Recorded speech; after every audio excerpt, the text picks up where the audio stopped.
안녕하세요. 이나무입니다. 오늘은 우리 10월 2일로 제가 기억이 나는데, 미국계 증권사인 시티증권이 네이버를, 우리나라 이제 간판 블루칩인 네이버를 매수해서 이제 2단계, 매도, 셀로 2단계, 어떻게 보면 화끈하게 이제 하향 조정을 해서 주가가 많은 낙폭을, 하락을 보였고, 또 같은 날 우연찮게 이제 네이버가 미국에서 12억 달러 현금을 주고 M&A를 이제 전격적으로 발표해서 주가가 아마 9월 말에 우리 연휴 들어가기 전에 19만 원대인 주가가 지금 한 15, 16만 원대로 이제 하락을 했는데, 국내에서는 이제 그런 경향이 있는 것 같아요. 저는 국내 삼성의 이제 리서치 헤드를 30대 초반에도 했었고, 외국 증권사 리서치 헤드도 2번 하고, 대표도 하고, 그래서 이제 양쪽의 상황을 잘 아는데, 외국 증권사에서 무슨 리포트가 나오면 국내 주식시장에 너무 그거에 큰 반응을 보이는 경우가 많아서, 옛날에는 특히 옛날에 많이 그랬습니다.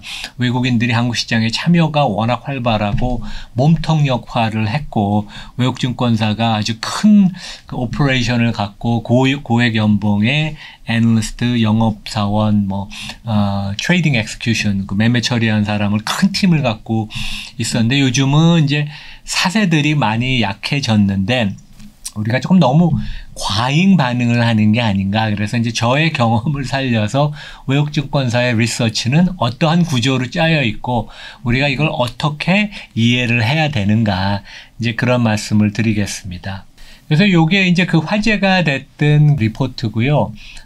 왼쪽에 보면 이제 시티, 우리가 국내에도 이제 금융업을 영위를 하고, 소매금융은 이제 철수를 지금 하는 중이죠. 그 다음에 이제 우측 상단에 보면 액션이라고 있는데, 액션이라는 건 실제 사거나 팔거나, 그러니까 이제 이걸 리포트를 갖고 이제 매매를 이제 유도하려는 이제 그런 뜻이 있는 액션, 이고, 그 다음에 이제 제목을 보면 downgrade to sell, 매도로 하향 조정을 하고, 지금이라도 여기서 bearish, 비관적으로 바뀌는 것은 늦지 않았다, not too late이라는 얘기를 하고, 실제 제가 좀 더 설명을 해보면, 셀이라는 것은 배당을 포함해서 앞으로 나의 총수익률, 주식 총수익률이라고 이제 제가 항상 얘기하죠.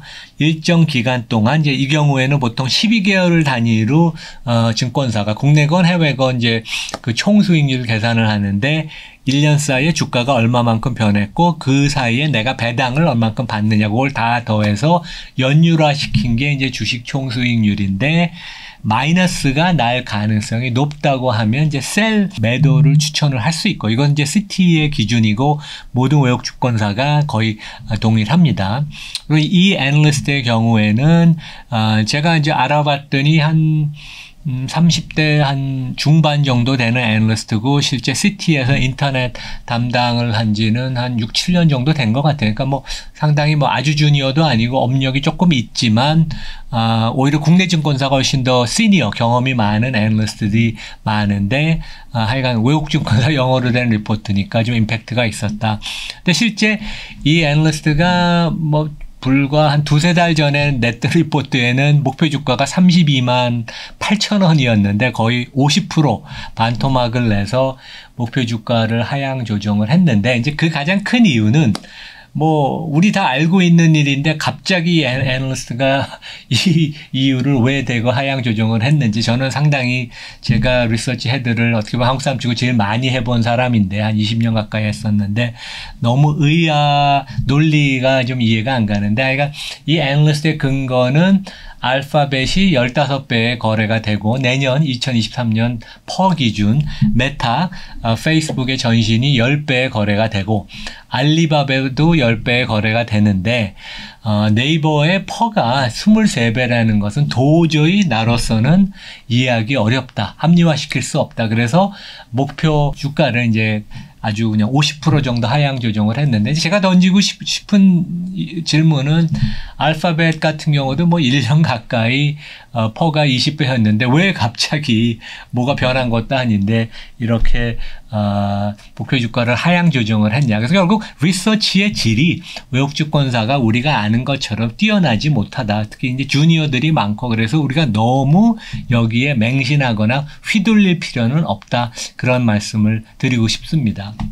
그래서 실제 이 애널리스트뿐만 아니라 이제 국내의 많은 애널리스트, 외국 회사들 대부분의 애널리스트들이 이제 네이버를 바이를 갖고 있었고 실제 이 애널리스트 시티의 경우도 주가가 30-40만 원대일 때 이제 매수 유지를 했는데 19만 원으로 하락해서 이제 갑자기 이제 목표 주가를 한 반 정도 낮춘 것인데 그래서 이제 저는 개인적으로 제 경험에 의하면 이 애널리스트의 용기 는 저는 높게 평가하지만 이 시티의 리서치의 그 조직의 문제, 그 다음에 리서치 경영진의 그 퀄리티 컨트롤, 품질에 대해서 상당히 저는 질문을 던지고 싶습니다. 그래서 어떻게 보면 논란은 많이 일으켰고 화제가 있었지만 어떻게 보면 투자 등급 조정을 실패한 사례로 저는 꼽고 싶고 그 다음에 실제 많은 고객들, 외국 투자가들이 대부분일 텐데 시티한테 엄청나게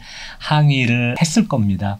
그래서 실제 목표 주가의 산정은 우리가 과학으로 정확하게 딱 공식에 의해서 할 수 있는 게 아니라 애널리스트의 판단, 경험에 의한 합리적인 그 논리의 전개 이런 것들이 되게 중요한 예술에 가깝다. 그래서 진짜 어려운 부분은 내가 알고 있는 부분 아니면 시장이 알고 있는 부분에 얼마만큼이 그 주가에 반영이 되어 있는지 판단하는 게 진짜 어려운데 그 부분에 있어서 많이 우리 애널리스트들 국내 증권사이든 외국 증권사이든 상당히 좀 그 미숙한 부분이 많다 그런 지적을 하겠습니다.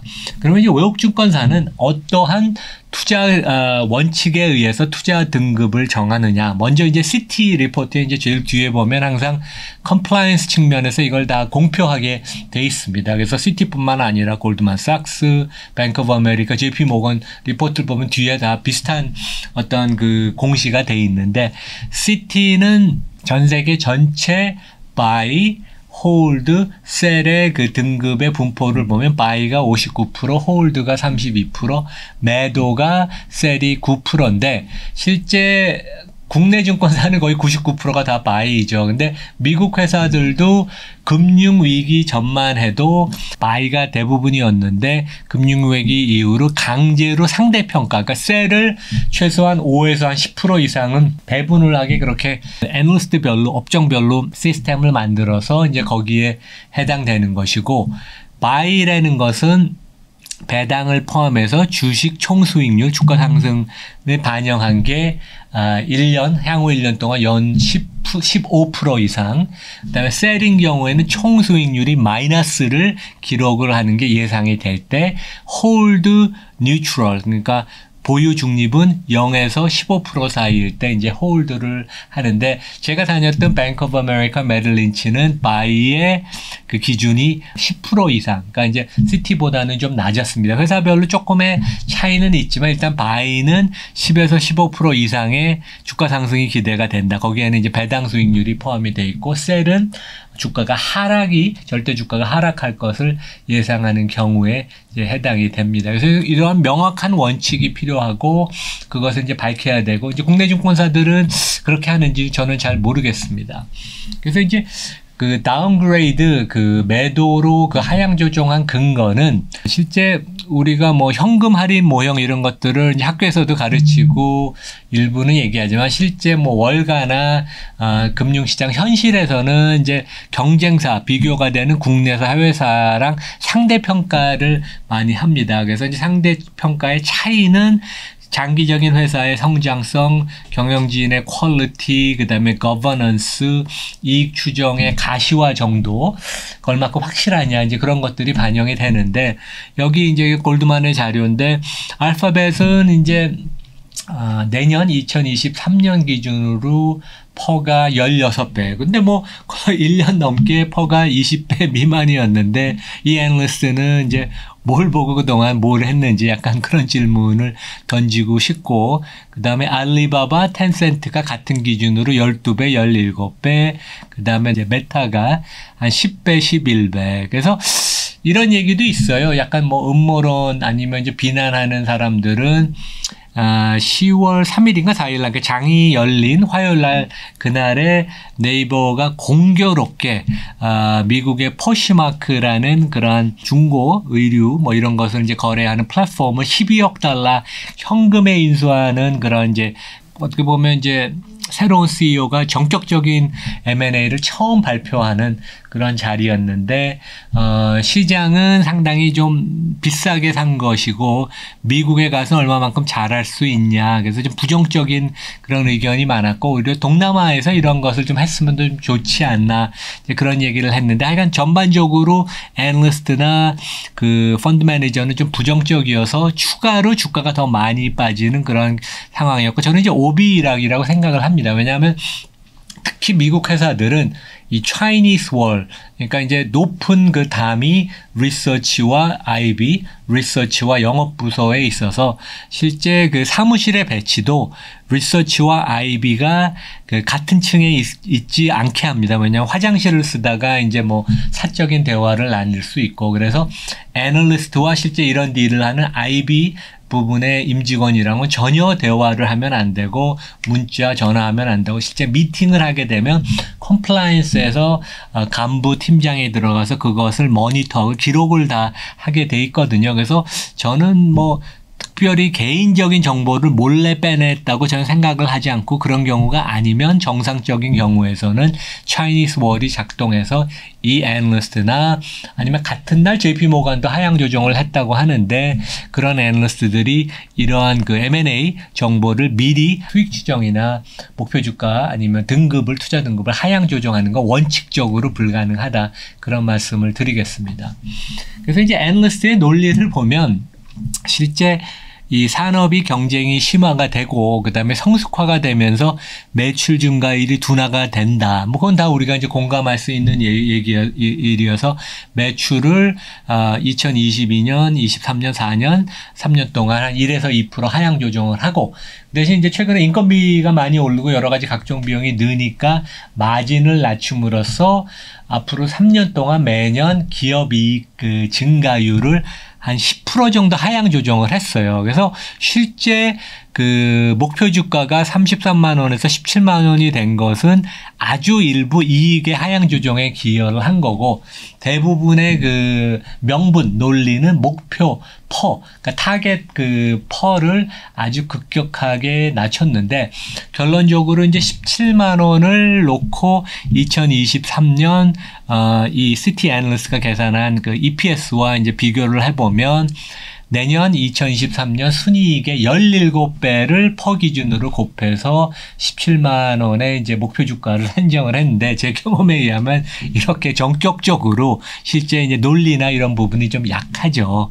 고객들이 그동안 이 애널리스트는 뭐 했냐. 그래서 아마 많은 항의를 시티 그 증권의 그 뭐 임원진이나 이제 영업사원들한테 많이 했을 것으로 저는 미루어 짐작을 합니다. 그래서 이제 왜 이런 일이 생기냐 하면, 이제 외국 증권사들 보면 이제 국내의 애널리스트들을 보통 한 5명에서 뭐 많아야 한 7, 8명 정도 두는데, 글을 쓰는 이제 라이팅 애널리스트라고 하죠. 그래서 이제 이 경우에 보면 이제 한국의 인터넷 담당 애널리스트가 서울에 있고, 그 위에 상사로는 이제 직속 상사가 한국의 리서치 헤드, 뭐 어떤 사람인지 저는 개인적으로 모르겠습니다. 그리고 컨트리 헤드고, 그 다음에 자기가 담당하는 인터넷과 관련돼서 아시아 인터넷 리서치 그 총괄을 하는 사람들이 있고, 보통 인터넷 업종은 중국을 담당하는, 그러니까 뭐 텐센트나 알리바바를 담당하는 사람이 이제 홍콩에 주로 앉아 있거든요. 그래서 이제 이런 사람한테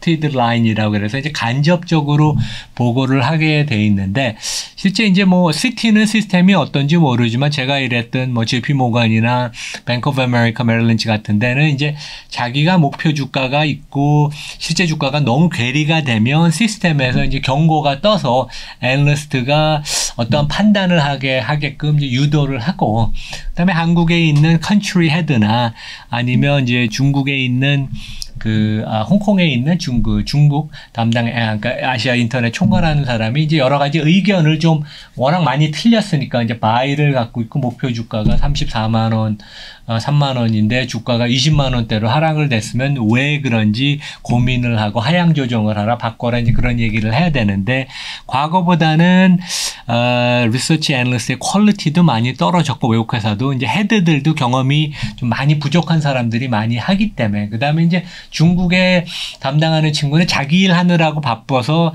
다른 나라 한국이나 대만이나 뭐 인도의 인터넷에 뭐가 틀렸는지 전혀 신경을 쓰지 않습니다. 그래서 약간 이런 것에 어떠한 좀 조직상의 문제도 있다는 것을 이제 우리가 이제 이해를 하면 좋을 것 같고 왜 그러면 이제 국내 애널리스트들은 매도 리포트가 없냐. 그래서 이제 가장 큰 이유는 자기가 커버하는 기업의 눈치를 많이 봅니다. 특히 이제 그 회사가 큰 대형 기업이면 이제 앞으로 IR 행사나 중요한 모임에 초대를 못 받을 가능성이 있고, 그다음에 매도를 내서 마저도 그것으로 인한 나의 업사이드, 상영을 받거나 칭찬을 받는 것보다 업사이드 많지 않고 내가 틀리면 엄청 비난을 받기 때문에 과감한 소신 있는 투자 등급을 바꾸고 목표 주가를 내는 거에 대한 인센티브가 없어서 매도 의견이 이제 실종이 됐는데 대부분의 국내 애널리스트는 요즘 리서치 조직이 옛날보다는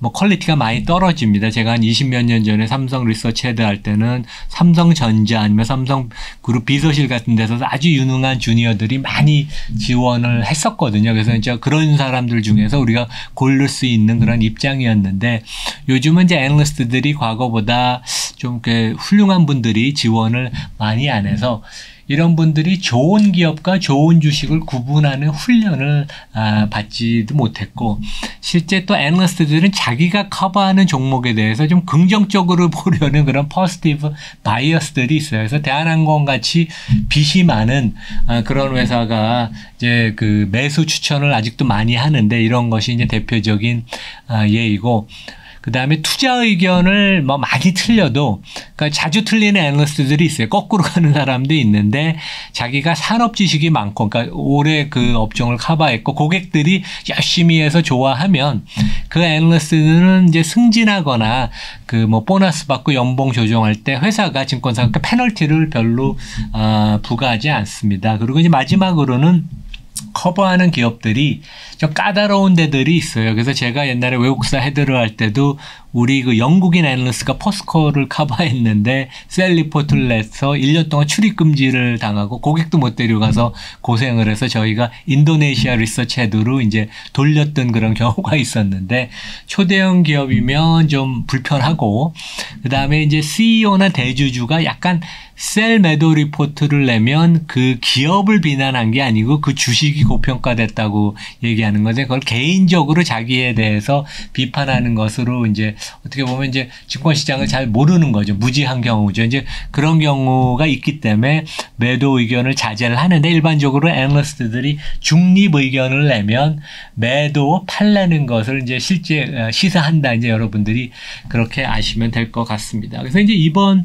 시티증권의 네이버 하향 조정을 통해서 우리가 알 수 있는 것은 결국 우리가 어떤 한 업종이 있으면 인터넷 플랫폼 업종이 있으면 요즘 전 세계 아무 기업이나 우리가 투자를 할 수 있기 때문에 세계 최고의 기업을 골라서 너무 높은 가격에 따라 매수하지 않고 주가는 항상 조정을 받는 그런 시기가 있으니까 적정한 주가에 매수해서 장기 보유해서 복리의 그 혜택을, 왜냐하면 기업 이익이 계속 증가를 하고 그 장기 보유하면 복리로 그게 이제 급증을 하죠. 그래서 이제 실제 저는 알파벳이 전 세계에서 최고의 인터넷 플랫폼 기업이다.